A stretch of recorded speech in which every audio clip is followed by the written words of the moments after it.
Esto es Diálogos Kaizen, un espacio para hablar sobre temas de responsabilidad social, con Elba Ramos e Isis Estrada. Bienvenidos y bienvenidas. Una vez más estamos en Diálogos Kaizen. Me da mucho gusto presentarles a mi compañera Elba Ramos. Yo soy Isis Estrada. ¿Cómo estás, Elba? Bien, Isis, gracias. Pues muy contenta de tener aquí a Jessica. Así es, Elba. El día de hoy pues estamos muy emocionadas porque tenemos una invitada muy especial, una invitada que nos trae un tema muy interesante. Ella es Jessica Mariscal Guerra. Ella está a cargo de la Dirección de Responsabilidad Climática de ACES, esta empresa líder en ingeniería ecológica que ayuda a que se cumplan con las obligaciones ambientales, sociales y climáticas, que son pues temas bien relevantes no solamente para nosotras como personas, sino para las organizaciones y las empresas. Y el día de hoy nos trae un gran tema. Bienvenida, Jessica. ¿Qué tal, chicas? Buenos días. Un gusto estar nuevamente con ustedes y poder compartir un poquito de estos temas tan interesantes para las empresas y la sociedad en general. Gracias, Jessica. A ver, tú que sabes tanto de estos temas, cuéntanos un poquito qué es la restauración ecológica y cómo esta restauración ecológica puede hacer combate al cambio climático. Sí, claro. Bueno, mira, el concepto de la restauración ecológica es bastante complejo. De hecho, está así como en un dilema porque muchas personas cuando se habla de que se va a ejecutar una restauración ecológica, no lo ven como algo viable porque un ecosistema tal cual tiene una capacidad de poder restaurarse por él mismo, que es como la capacidad de resiliencia. Pero cuando se habla de restauración ecológica como un proyecto que se va a ejecutar, pues estamos hablando de la aplicación a la instalación de obras de ingeniería ecológica o bioingeniería, que ya también es otra rama de la ingeniería que consiste en tratar de mitigar los impactos, pueden ser antropogénicos o naturales, que están sobre un ecosistema, y para que este ecosistema esté en un estado óptimo o un estado saludable. Aquí, bueno, pues también el dilema es porque ¿cómo puedes tú decir cuando un ecosistema ya está restaurado, no? Entonces, es cuando se determina que la restauración ecológica va más enfocada al funcionamiento del ecosistema más que a su estructura. Pudiéramos pensar así como un ejemplo muy sencillo, que por ejemplo, una vez que fue un incendio en un ecosistema forestal, una vez que se hace la restauración, tendría que quedar en el mismo estado o en la referencia de un ecosistema similar, pero esto puede variar dependiendo de las obras que se apliquen y se puede determinar que es saludable si existe el mismo funcionamiento que brinda este otro ecosistema o que brindaba posteriormente a su disturbio. Entonces, ahí este tema de la restauración ecológica pues consiste mucho en estas aplicaciones de la ingeniería ecológica, pero que van mucho desde el punto de vista del paisaje, de la funcionalidad, obviamente la estructura, que es muy conocido, por ejemplo, que una de las obras principales en las restauraciones ecológicas son las reforestaciones, pero sobre esas también van muy encaminadas a la restauración del suelo a través de obras de suelo y la captación de agua y demás. Muy bien, Jessica. A mí me llama mucho la atención que ya es una urgencia, ¿no? Que estemos hablando de temas de restauración, ya no estamos hablando como de prevención o de qué acciones más pequeñas o como solamente una reforestación se puede llevar a cabo. Me parece bien importante y más porque esto se ha convertido en una consternación a nivel mundial. Cuéntanos por qué está pasando esto, por qué se da esta preocupación. Sí, de hecho, bueno, el año pasado, en el 2021, se declaró la década de la restauración a través es el llamado el Diseño de las Naciones Unidas. Y bueno, pues en participaron más de 71 países, la coordina el PNUMA y la FAO. Y bueno, esta fue como declarada una vez que se hizo la Asamblea de las Naciones Unidas. y la declaró, bueno, justamente pensando que en el 2030 es también cuando concluyen los Objetivos de Desarrollo Sustentable. Entonces, ahí es cuando nace esta iniciativa. Y bueno, también nace porque es una consternación internacional, ya que la mayoría de los científicos dicen que solamente tenemos estos 10 años para evitar que el cambio climático sea catastrófico y evitar la desaparición de millones de especies. Muy interesante, Jessica. Y bueno, ya hablando en nuestro territorio mexicano, ¿de qué manera participan las empresas? Bueno, pues el tema del medio ambiente, o sea, es muy común verlo, por ejemplo, en las agendas de sustentabilidad de las empresas, considerado todo como el tema planeta, medio ambiente, ecología y demás, ¿no?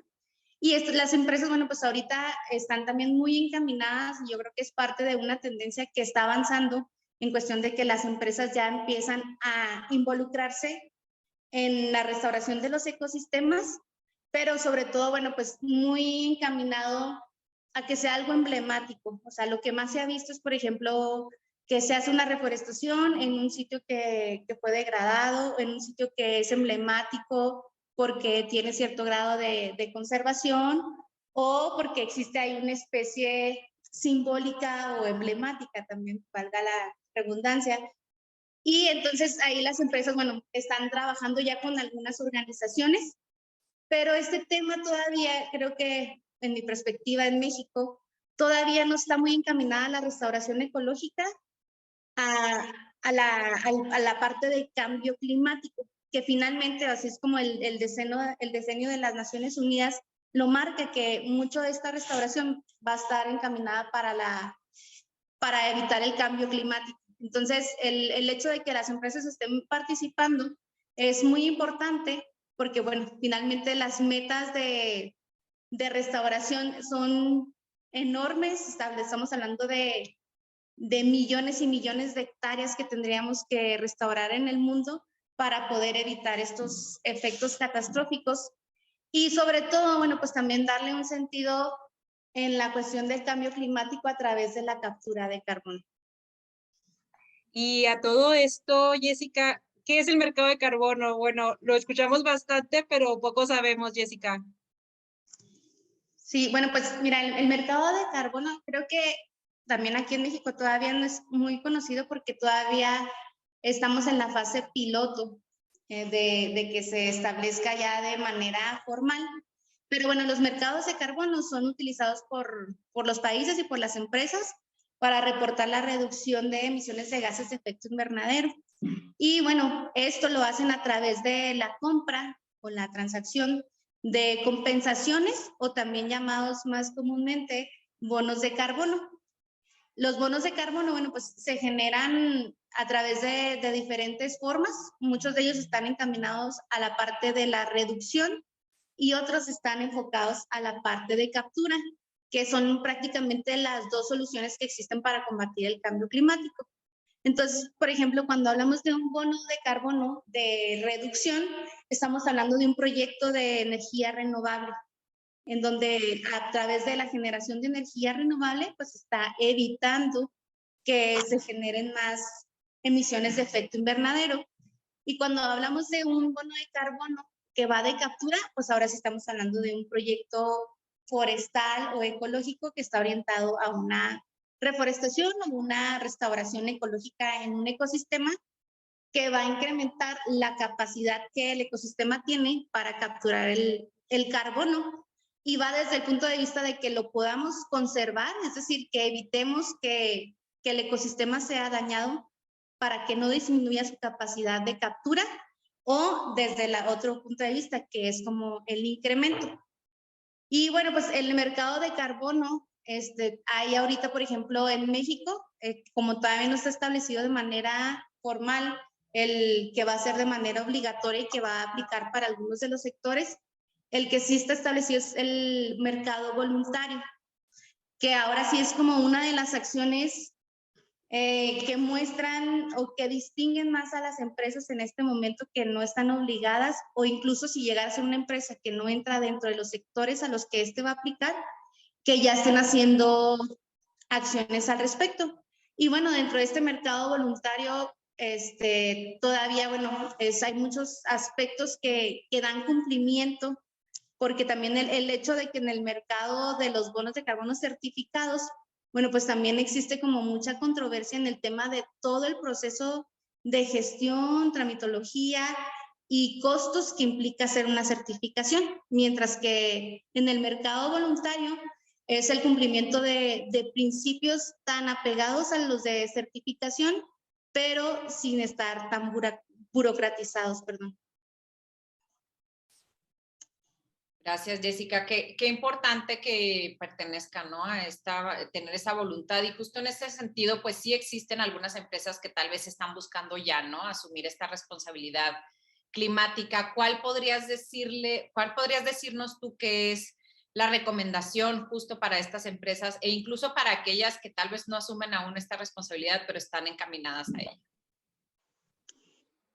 Bueno, pues mi recomendación es de que muchas de las empresas que ya están participando, ya tienen acciones en restauración o en protección de especies o demás, que sea algo dentro de los ecosistemas, es que lo puedan encaminar como una parte de su responsabilidad climática.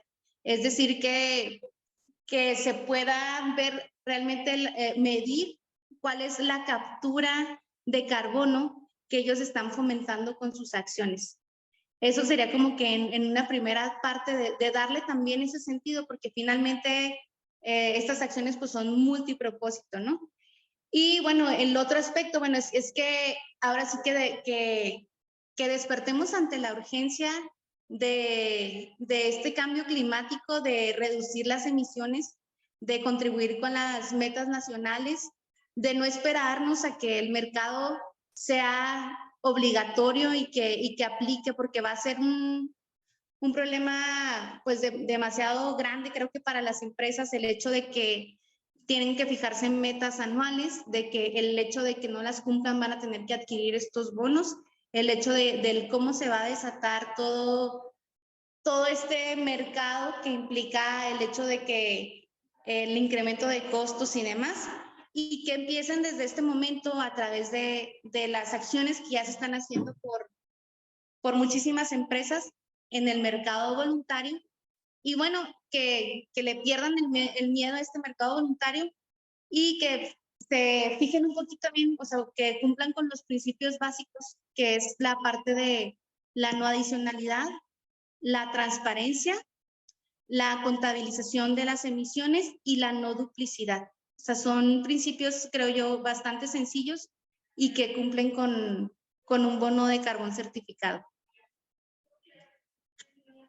Qué trascendente, creo, justo como lo dices tú, Jessica, las acciones voluntarias son las más valiosas. No esperemos a que haya una legislación, porque será bastante complicado y tardío. Gracias, Jessica, por tu intervención. Fue un placer escucharte y aprender siempre más de ti. Gracias, Isis. Gracias, Selva. Y sí, reitero, muchas gracias, Jessica. Esperamos muy pronto tenerte en otro Diálogos Kaizen platicando sobre este tema tan urgente que nos atañe a todas y a todos. Gracias a ustedes, chicas, y felicidades por su programa y por estar compartiendo toda esta información a la sociedad. Gracias, nos vemos en la próxima. Hasta la próxima, gracias.